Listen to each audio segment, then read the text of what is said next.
Okay, Brian, if you're ready to go, we can go ahead. Let me know. We can get started. If you want to start the We're, recording. we're recording. Okay, great. Good afternoon, everyone. Happy to have you joining us on the CBUSA Leadership Series.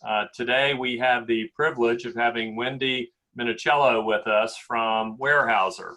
Wendy's role at Weyerhaeuser, she's in a senior leadership role, Director of Sales for North America in the EWP category. And what I think is very interesting, many things are interesting about Wendy, but she's like the ultimate utility player. She has a lot of experience on the manufacturing side with Weyerhaeuser, but she's also spent time on the builder side as Vice President of Strategic Sourcing for Lennar Homes. And she has also worked with a national distribution partner, ProBuild, where she was a VP of Sales and National Accounts in that role. So she's unique in that she has the perspective of really the full circle of folks that we deal with overall in the industry. And what we've asked Wendy to do is talk to us about a couple things, about some of her insights on what's going on in the market, specifically with respect to Weyerhaeuser and what their response is to the crisis that we're all dealing with, and what some of the forward-looking things are that she has, that she's seen and she's thought about. And in addition to that, because of Wendy's perspective on particularly the builder side, we are going to ask her to comment a little bit too on what she's seeing with the national builders that she works with, because she's got a lot of very strong relationships with national builders. And before I jump in and have Wendy speak for a sec, you all know that Weyerhaeuser is a great partner of ours. We've worked in the EWP category with them for a couple of years. It is a category that we're seeing growth in, and we believe that we will be able to further that quite a bit this year in relative terms. Obviously, we're all kind of looking to see what's going to happen overall with the market, but I mean, Weyerhaeuser has been a very strong player in the timber, land, and forest products area for, I think, a little bit over 100 years. So very rich history there. And one of the things that I pulled from Weyerhaeuser's website, which I thought was really neat, and it's this may be part of their vision statement, but it really is a big statement about who they are. They say, "We manage the most sustainable, versatile resource on earth, forests. We are experts at using trees to make products people need, and we do it the right way so our forests will last forever." So I think that says a lot about not just the space that Weyerhaeuser plays in, but their perspective on the value and the need for us to do what we do in a responsible way, particularly as it relates to the environment. So Wendy, thank you very much for taking time out of your busy schedule to share some thoughts and comments with the group. Yep, it's my pleasure, Bill. Thanks for the great introduction. That's great. We're gonna jump in and talk about a couple different product categories or areas of discussion. And Wendy said she'd be happy to share her thoughts with us because, as I said, she's got a lot of experience in a lot of different categories. When we look at the lumber and forest products business, and because of where we are on the builder side, the things that you make that we use are pretty much all front loaded in terms of where they fall during the construction cycle. So in a lot of respects, what you make and we buy, and that transaction process is a leading indicator for many of us in terms of what we think is going to be happening with the rest of the construction cycle from a demand and usage standpoint. So just, can you share some thoughts on what Weyerhaeuser is seeing in terms of demand and what changes you all think may be occurring over the near term? And we'll kind of put that into like a 1 quarter, 2 quarter time frame. Sure. So I'm going to speak specifically a little bit to Weyerhaeuser, but more specifically to the engineered wood side of the business. Definitely our order intake is reduced from what we would expect for this time of year, as well as what we had seen in January, February. We actually had a very strong March, And I would say really the order intake over the last 3 weeks is down, depending on our mill set, 25+%, and even more just last week. We see a few things are happening in the supply chain, kind of lending to that. One, obviously, in the very short term, you had the effect of the government shutdowns in many, multiple metro areas or states. But then we have also seen kind of an immediate pull in relative to the production builder community, as far as how many starts they're letting, and then what that means for the lumber dealer community and distributors overall. And because of that almost immediate slowdown on the builder side, we're seeing things like, oh, my days of sales are starting to reduce out as far as my amount of inventory. So I'm trying to reduce inventory. And I think that we're seeing kind of the double whammy of both demand as well as desires for the supply chain to reduce the inventory they're carrying so that they can leverage it into cash. Yeah, that makes sense. And we'll talk in a few minutes specifically about what some of the things are that you're seeing on the builder side. From we keep hearing in a lot of the other content that we're participating in, and even within the leadership series, and talking about what the road ahead looks like when we get to the point that we're starting to move back out of this slowdown. And the term that keeps getting used is uneven in terms of the recovery.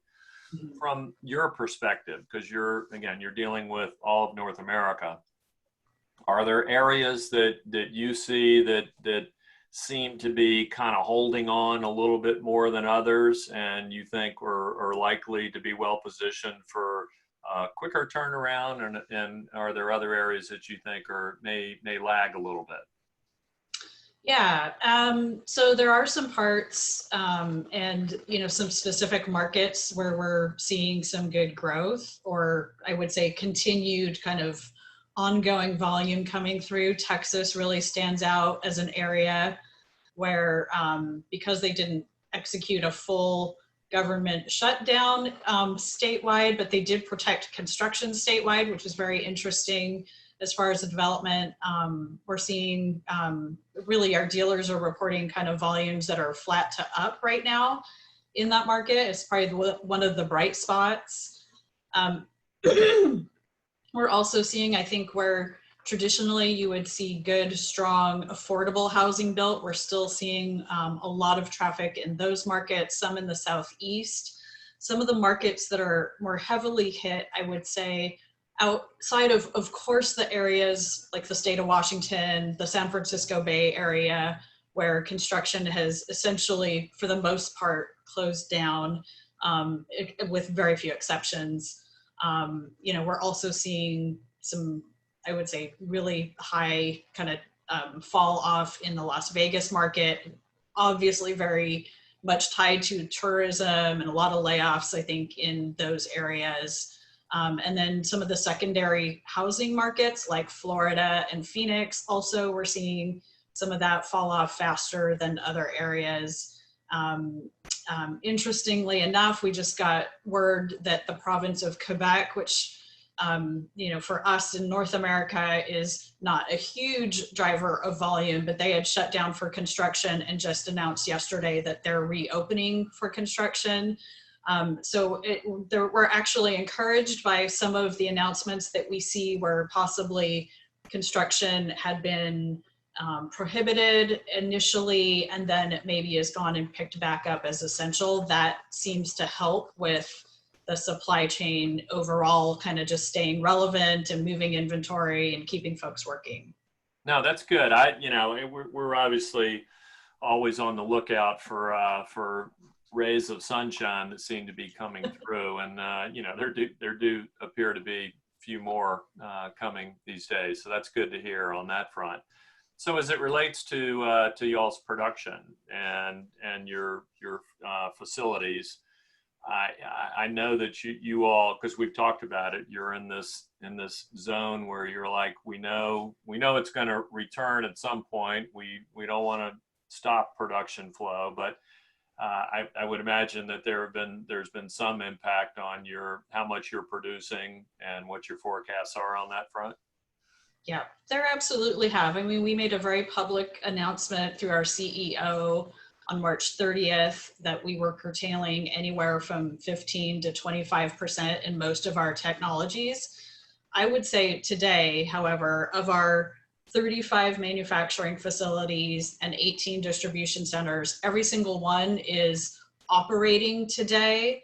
And many of those are taking reduced hours or some time out of their production schedules that are really based only on demand. So if we have so many lineal footage of I-joists or dropped out of demand because that's not what's on order, we're trying to figure out which mills are appropriate to take down at what time.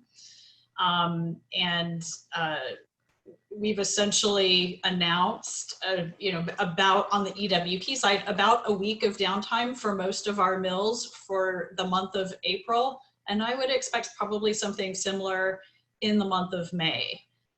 While we're doing that, however, we're finding great opportunities to catch up on maintenance that would normally be done as a regular shut, say later in the year. We're keeping all of our shipping facilities open at those same mills so that we can ship inventory.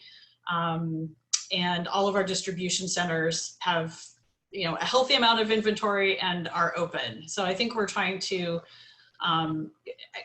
cover this in a way that is responsible and then also is reflective of what we're seeing in the marketplace.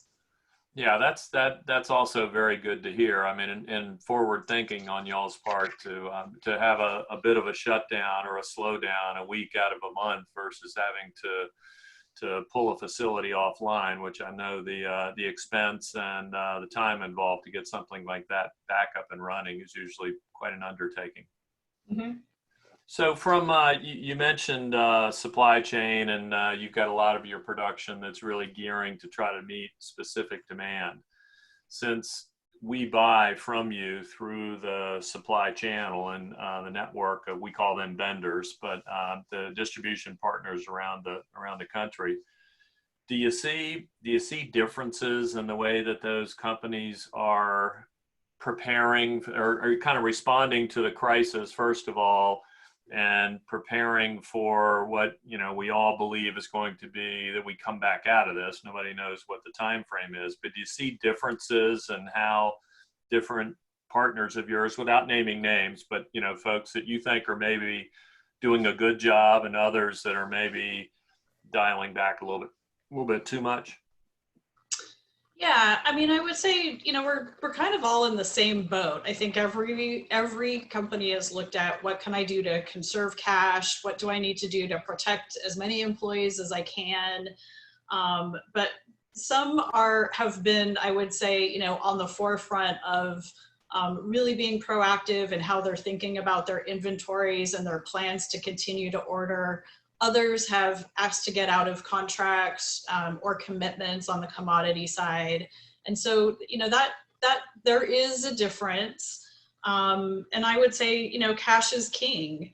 I think one of the things that has occurred to us is just this whole, many of our dealers and even our own distribution, they work on this idea of a sales-paced inventory metric. So I have 8 weeks of inventory on the ground.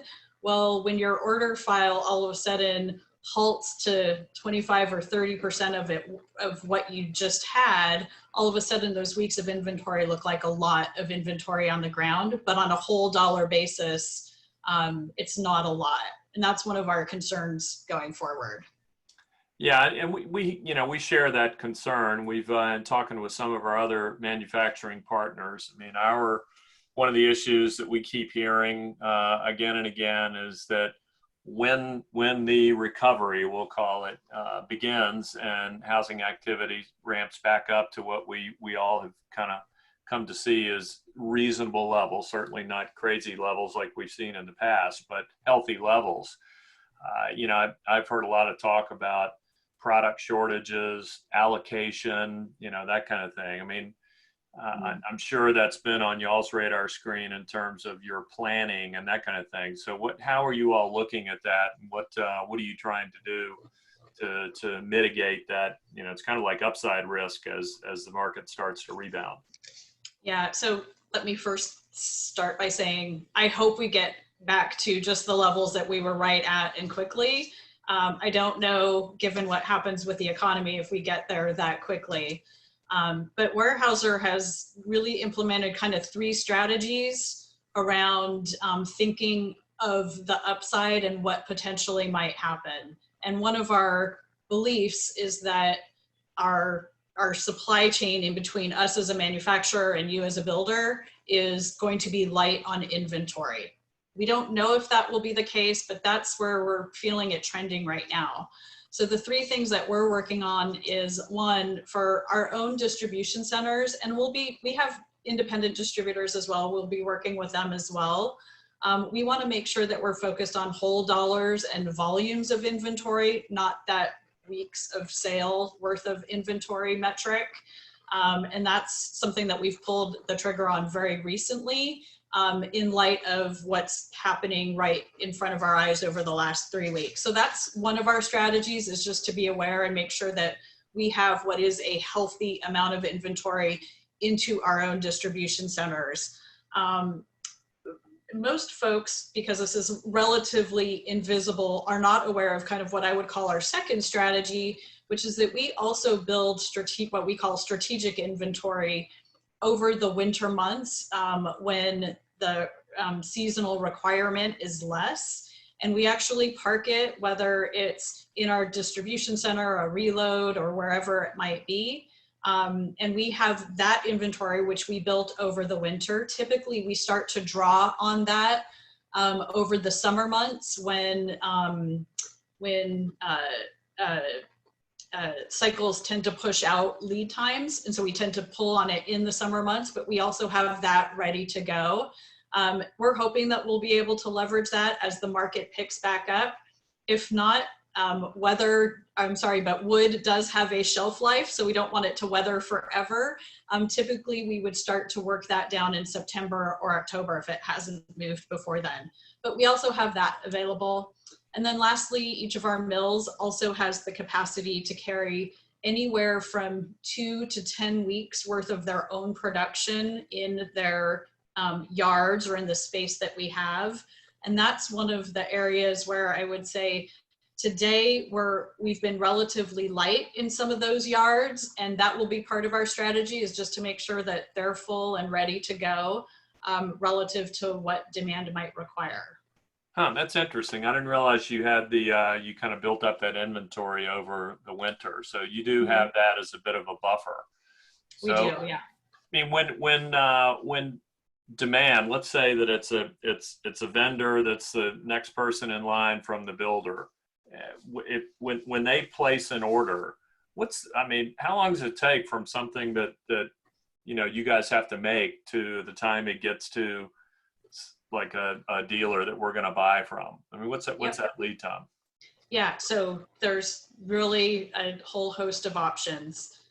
Typically, if a lumber dealer is buying mill direct from one of our manufacturing locations and the products arriving on truck, if you allow a couple days for the truck to get out to a site, typically before we ship, to getting to the point where you ship the truck is typically a 2-week lead time. Okay. A couple of our technologies will bump out to 3 weeks occasionally, but typically we're at 2 weeks. We've worked very hard over the last several years to create an infrastructure for our larger dealers and our distributors to have a cadence of weekly ordering that allows us to keep those lead times relatively low.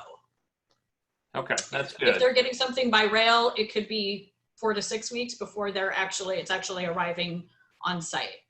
Okay.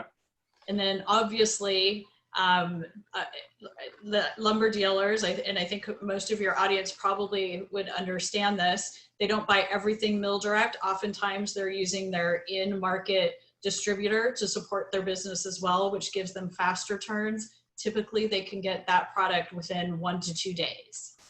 Okay. Well, so in the event that we see a quicker rebound than, maybe is being anticipated right now, the word that we would share with builders is, hey, give us more lead time. If they can, absolutely. Okay. Yeah. Yeah. And I think too, on for the CBUSA members, I think one of the great things is that they have some good forward visibility relative to what they think they need, and working with their immediate vendor in the supply chain to ensure that that's carved out for them and ready to go when they need it is going to be important. Okay. Yeah, well, along with that, and kind of the last question I have on, we'll say, the manufacturing side of things is related to transportation, because you mentioned that in your response, that just from the time that the product is ready to go from your facility to get somewhere else, there's some amount of time that's involved with what we're all seeing, that people are buying like crazy on Amazon. I mean, overnight or next day delivery from Amazon is non-existent right now. It's like a week. Sometimes Right. It'll come sooner, but from the whole transportation sector, do you all see that as being that's a sector of the economy that's going to be very strained for the foreseeable future and could cause some additional headwinds for you all getting product to where it needs to be? Yeah, for the most part, no.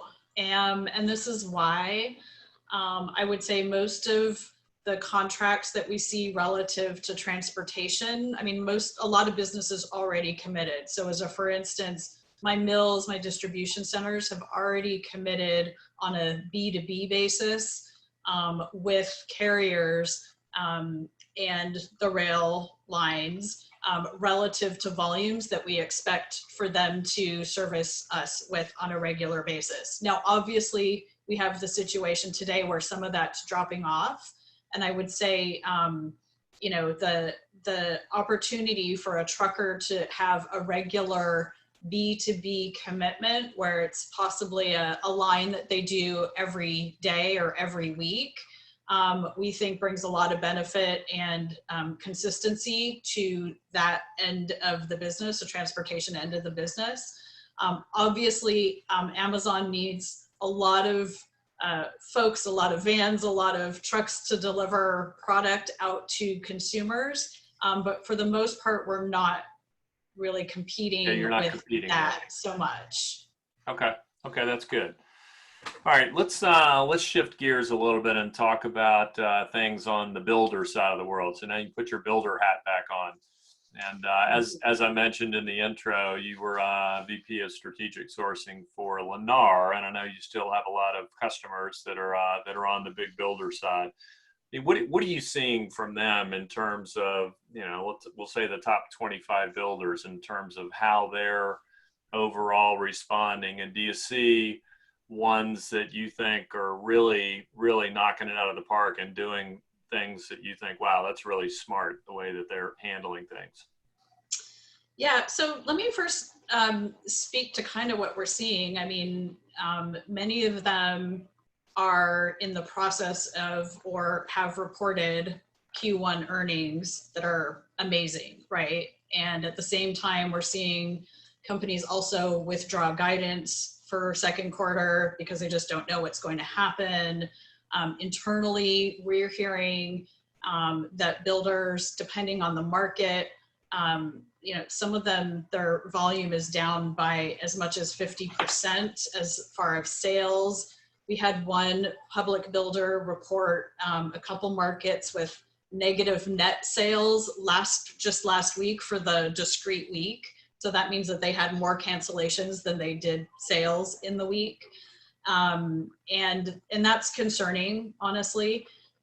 We're seeing, I think, like a lot of companies, we're seeing builders draw down on their lines of credit. They're looking to preserve cash.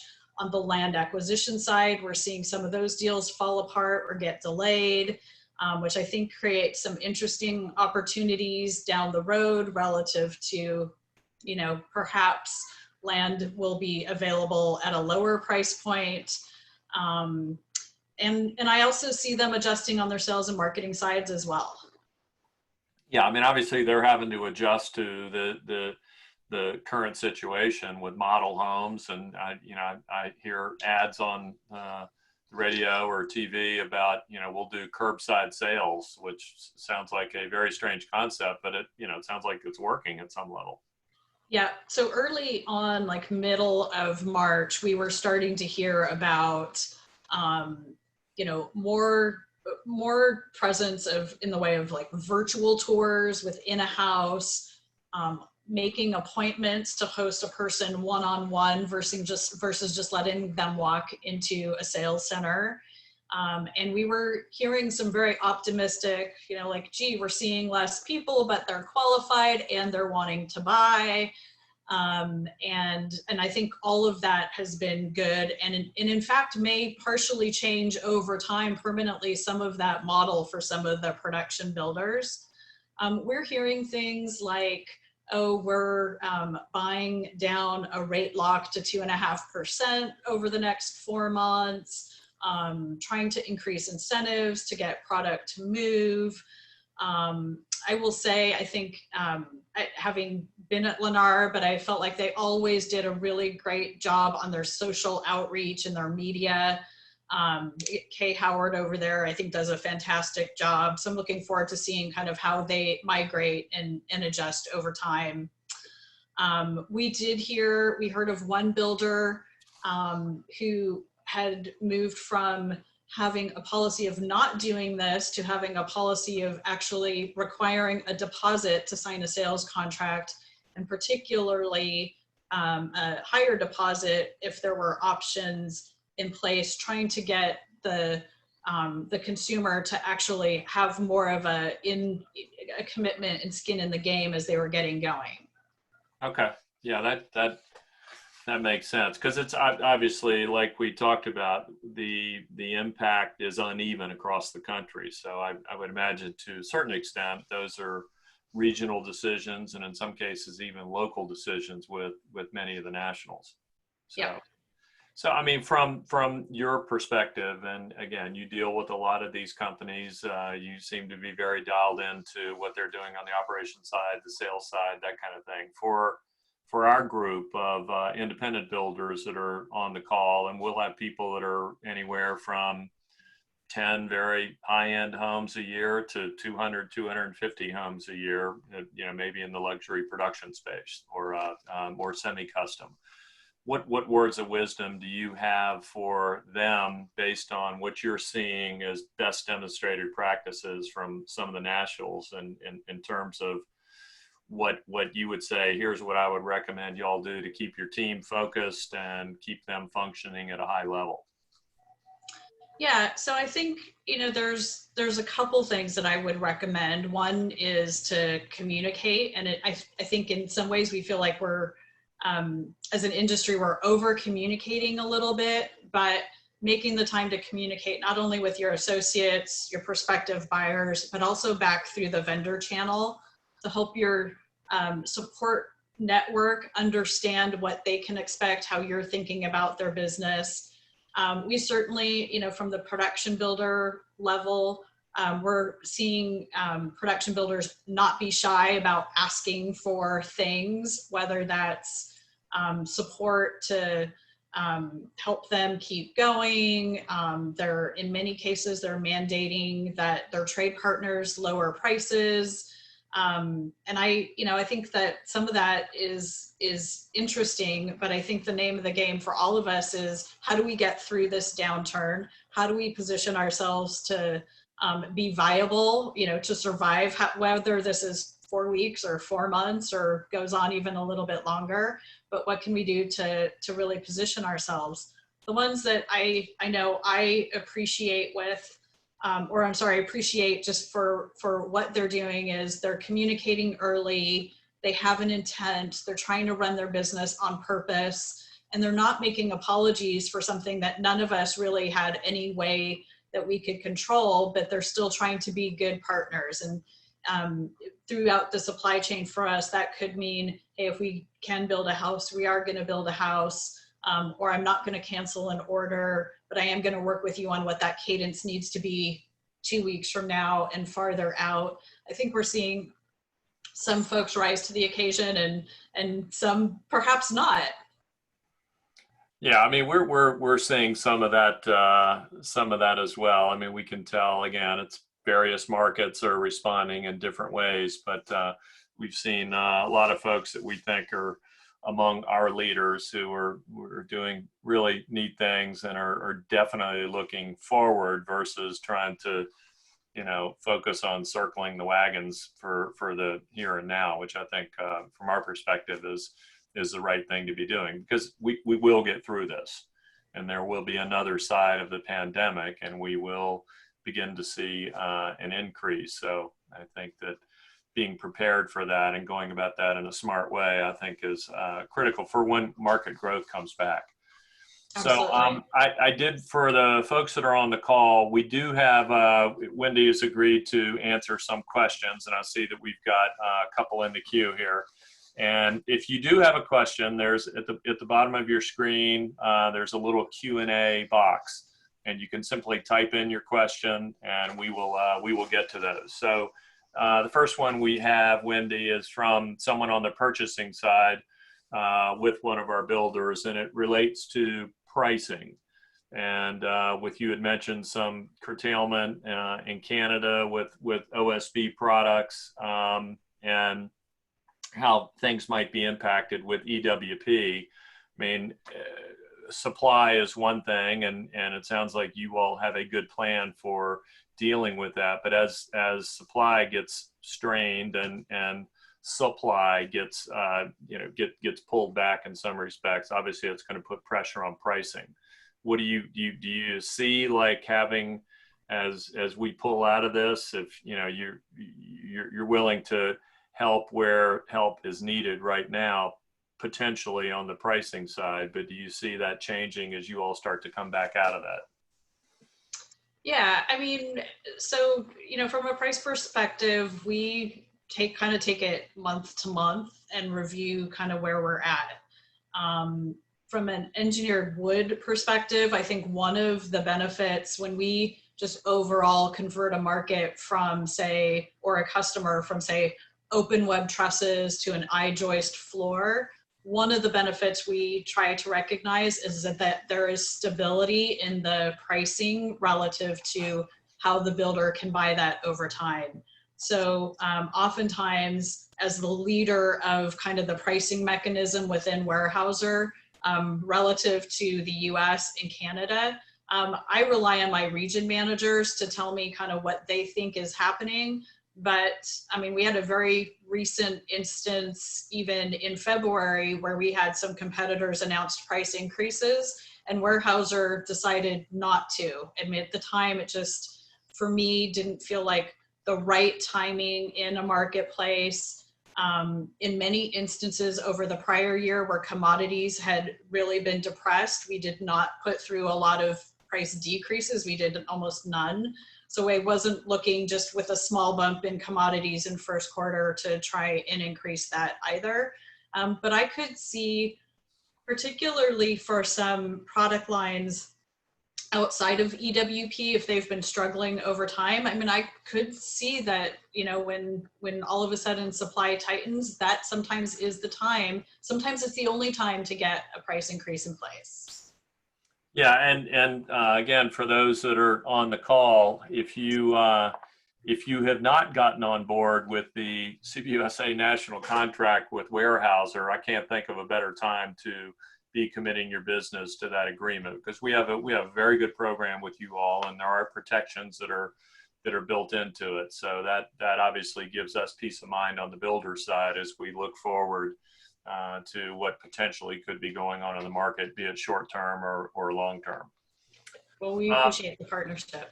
Well, likewise. So it's great, and it's things like this that we help we think help us be able to work together.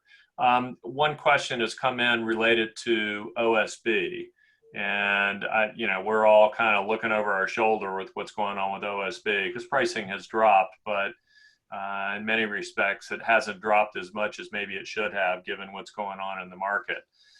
How does that potentially impact y'all's world? Because that's the one product that uniformly we are hearing about potential allocation and shortage, because a lot of mills have been taken offline for OSB, probably driven by current pricing levels.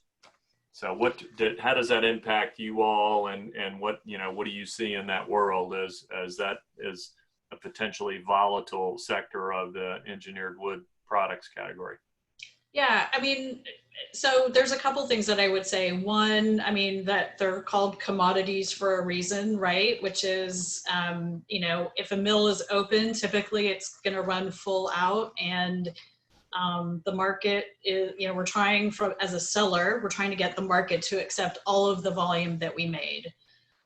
So I think that is one of the challenges overall.